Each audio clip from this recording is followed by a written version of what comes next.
नमस्कार। आज हम बात करेंगे राज्य निर्वाचन आयोग की। तो देखिए, मूल संविधान में स्टेट इलेक्शन कमीशन का उल्लेख नहीं था। इसे 73वें और 74वें संविधान संशोधन के तहत कब जोड़ा गया है, ध्यान रखें, जुलाई 1994 में। यह एक सदस्यीय संवैधानिक आयोग है, अर्थात संवैधानिक आयोग। और हमने पढ़ा था कि जो संवैधानिक आयोग होते हैं ऐसे आयोग जिनका संविधान में उल्लेख है। तो इस संशोधनों के माध्यम से राज्य निर्वाचन आयोग जो है उसका संविधान में उल्लेख है, हालांकि मूल संविधान में इसका कोई उल्लेख नहीं था।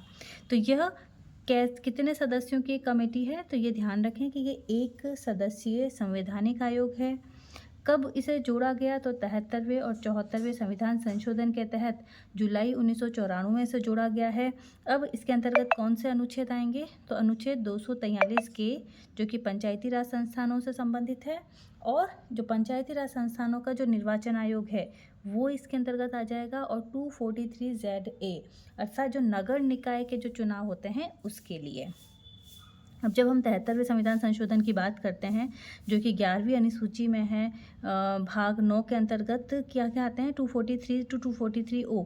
तो वहाँ पर जो 243K है वो कह सकते हैं हम कि पंचायती राज संस्थाओं का जो निर्वाचन आयोग है वो आ जाएगा। और 74वां संविधान संशोधन में भाग 9A, जो कि 12वीं अनुसूची के अंतर्गत 243P से ZG तक है, और इसमें 243ZA जो है वो किसको बताएगा, नगर निकाय के चुनावों से संबंधित होगा, जिसमें ध्यान रखें कि इसमें 29 विषय हैं, और हमारी जो 12वीं अनुसूची है इसमें कितने विषयों को शामिल किया है, 18 विषयों को शामिल किया गया है। अब थोड़ा सा इतना भी याद रखें कि जब हम केंद्रीय निर्वाचन आयोग की बात करते हैं तो केंद्रीय निर्वाचन आयोग किसके चुनावों से संबंधित है, तो लोकसभा के चुनाव, राज्यसभा के चुनाव, विधानसभा के चुनाव, विधान परिषद के चुनाव, राष्ट्रपति के चुनाव और उपराष्ट्रपति के चुनाव। ओके, इन सब के चुनावों से संबंधित आयोग तो है केंद्रीय निर्वाचन आयोग। लेकिन जब हम बात करते हैं स्टेट इलेक्शन कमीशन, राज्य निर्वाचन आयोग की, तो ये सिर्फ किस किस के चुनावों से संबंधित है, पंचायती राज और नगर निकाय के चुनावों से संबंधित है। तो ये एक महत्वपूर्ण बात है कि बहुत ज़्यादा लोड नहीं है, पंचायती राज और नगर निकाय के जो चुनाव हैं वो राज्य निर्वाचन आयोग के द्वारा कराए जाते हैं। तो एक सदस्यीय कमेटी यहाँ पर होती है। तो इसके जो प्रथम सदस्य थे वो थे अमर सिंह राठौड़। अब हम इसे एक अच्छी सी ट्रिक के माध्यम से पहले तो याद कर लेते हैं कि कब कब कौन कौन रहे हैं। तो देखिए, पहले थे अमर सिंह राठौड़ जो सबसे लंबे समय के लिए भी रहे हैं। उसके बाद बने NR भसीन, जो कि न्यूनतम कार्यकाल रहा है इनका। उनके बाद बने हैं इंद्रजीत खन्ना, फिर अशोक पांडे, राम लुभाया, प्रेम सिंह मेहरा, मधुकर गुप्ता, और वर्तमान में कौन है, मधुकर गुप्ता। तो इसको एक ट्रिक से आप याद कर सकते हो।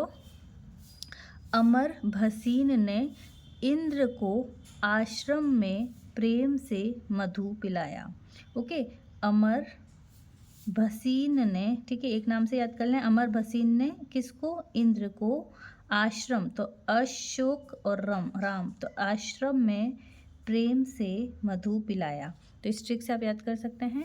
और अभी वर्तमान में कौन है, मधुकर गुप्ता। नियुक्ति और त्यागपत्र दोनों ही राज्यपाल के द्वारा, पुनः नियुक्ति नहीं होती है।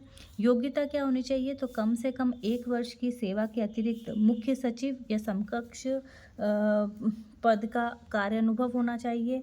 कार्यकाल 5-65। पद मुक्ति राष्ट्रपति के द्वारा हाईकोर्ट की जज की भांति। और इनकी जो सेवा शर्तें देखें तो जो राज्य की संचित निधि पर ये आधारित होते हैं। सेवा शर्तें राज्यपाल के द्वारा निर्धारित होती हैं। कार्य क्या क्या हैं, तो देखिए कार्य हो जाएंगे, एक तो अनुच्छेद 243 के और 243ZA से शक्तियां प्राप्त करता है।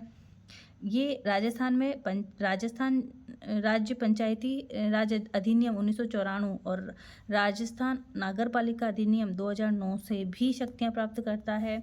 इसके अलावा राज्य में मतदाता सूची तैयार करना, जो चुनाव चिन्ह होते हैं उनसे संबंधित, आचार संहिता का पालन करना, शांतिपूर्वक चुनाव करवाना, चुनाव के अधीक्षण और निरीक्षण के लिए जो चुनाव अधिकारियों की जो समय समय पर नियुक्तियां करना, चुनाव को अगर रोकना है तो निरस्त करने से संबंधित, चुनाव में कुछ नवाचार लाना है तो उससे संबंधित, ये सारे जो चीज़ें हैं वो किसके द्वारा कराई जाती हैं, राज्य निर्वाचन आयोग के द्वारा करवाई जाती हैं।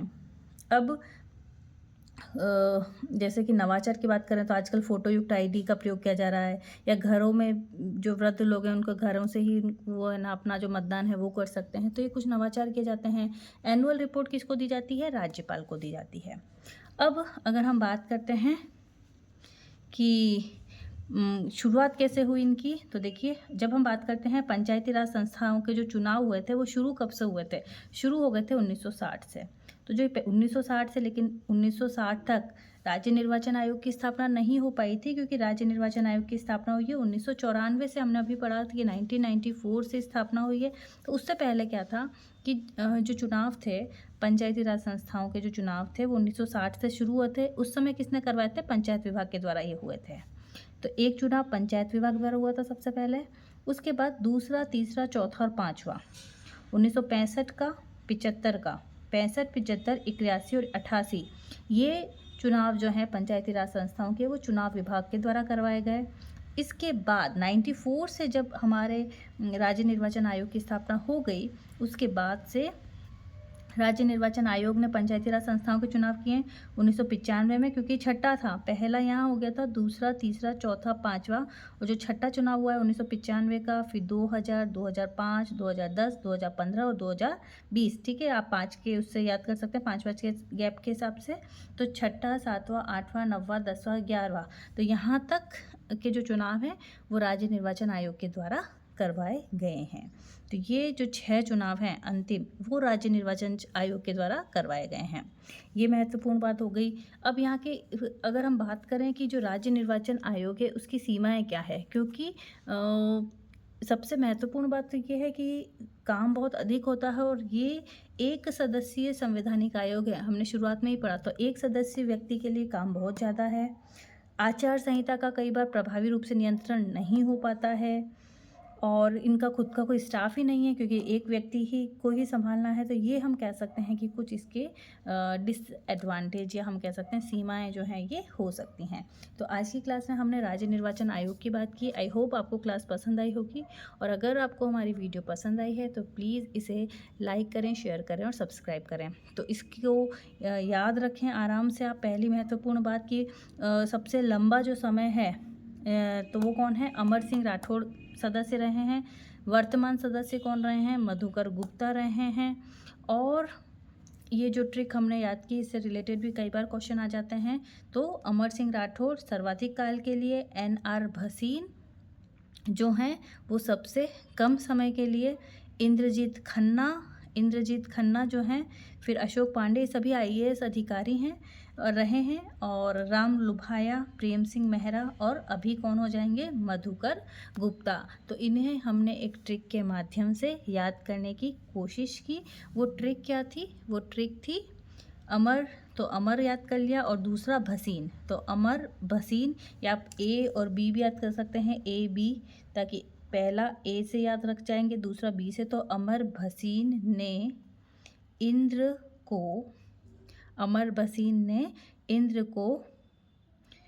या फिर तीनों नाम इंद्र, अशोक, राम, इससे आप कंफ्यूज हो जाएंगे। तो आश्रम में क्या हो जाएगा? अशोक, और आश्रम रम में राम याद करके, आश्रम में, फिर प्रेम सिंह मेहरा, तो प्रेम से, और अभी हैं वर्तमान में मधुकर गुप्ता, तो मधु पिलाया। तो ये एक ट्रिक देखी। इसके अलावा कई बार क्वेश्चन आता है कि राज्य निर्वाचन आयोग के द्वारा पंचायती राज संस्थाओं ने कितने चुनाव कराए हैं? तो टोटल 1 2 3 4 5 6 चुनाव कराए हैं 1995, 2000, 2005, 10, 15 और 20 के। तो ये कुछ महत्वपूर्ण बातें हमने आज की क्लास में की। बहुत बहुत धन्यवाद।